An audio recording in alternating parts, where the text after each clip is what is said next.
Imagine you're alone in your room. Everything is quiet, too quiet.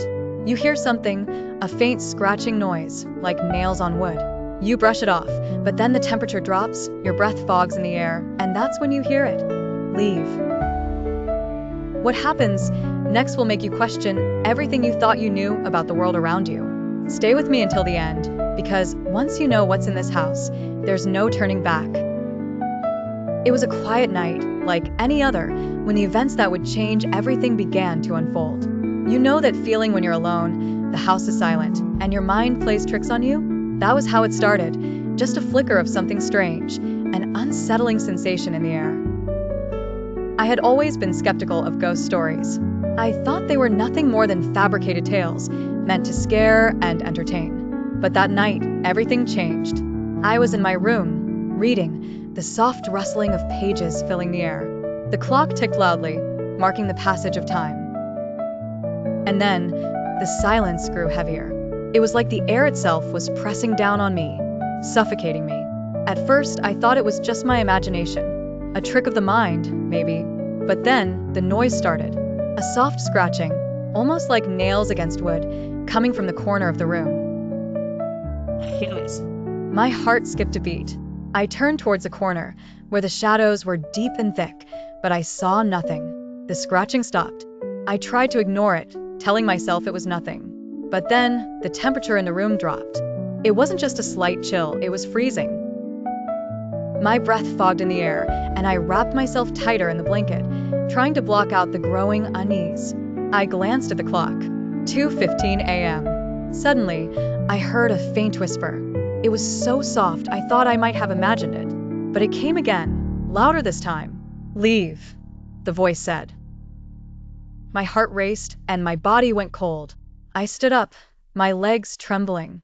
The whisper was coming from the closet. Slowly, I moved towards it, my every step reluctant, my mind screaming at me to turn around and run. But I couldn't. Something was drawing me in like a magnetic pull.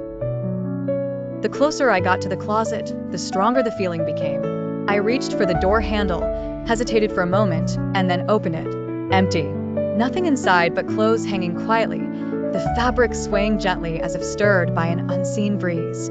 I breathed a sigh of relief. But then, the door slammed shut behind me with such force that I stumbled back, my heart pounding in my chest. I turned around in a panic. The room had changed. The shadows were darker now, more oppressive. The whispers grew louder, more insistent. They weren't just in my head, they were real. I backed into the corner, my eyes wide with terror. And then I saw it, a figure. It was tall, hunched, with long, skeletal arms reaching out from the darkness. Its face was a blur, like something trying to remain hidden from my view, but I could feel its eyes, piercing through the shadows. I couldn't move. My legs wouldn't cooperate.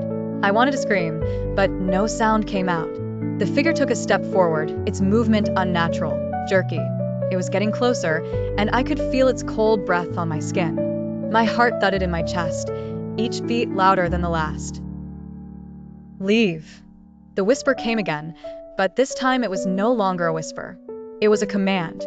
Without thinking, I bolted out of the room, my breath coming in shallow gasps, my mind racing. I stumbled down the hallway, the dark figure close behind me. I didn't dare look back. I reached the stairs, but the steps creaked under my weight, the sound echoing in the silence of the house. And then I heard it. The figure was behind me, its footsteps unmistakable, the sound growing louder and louder. My blood ran cold as I reached the bottom of the stairs, the front door in sight. I ran toward it, my hands shaking as I reached for the door handle. But it wouldn't budge. I pulled and tugged, but the door was locked from the outside. I turned in desperation, my eyes darting around the room. And there, in the far corner, was a door I had never noticed before, a door I had never opened.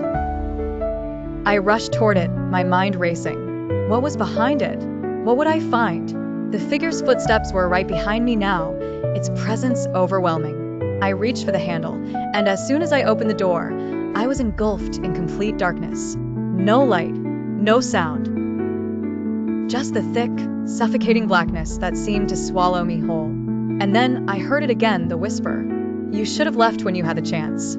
I could feel its presence, looming just behind me. The cold, the fear, the darkness. It was all consuming.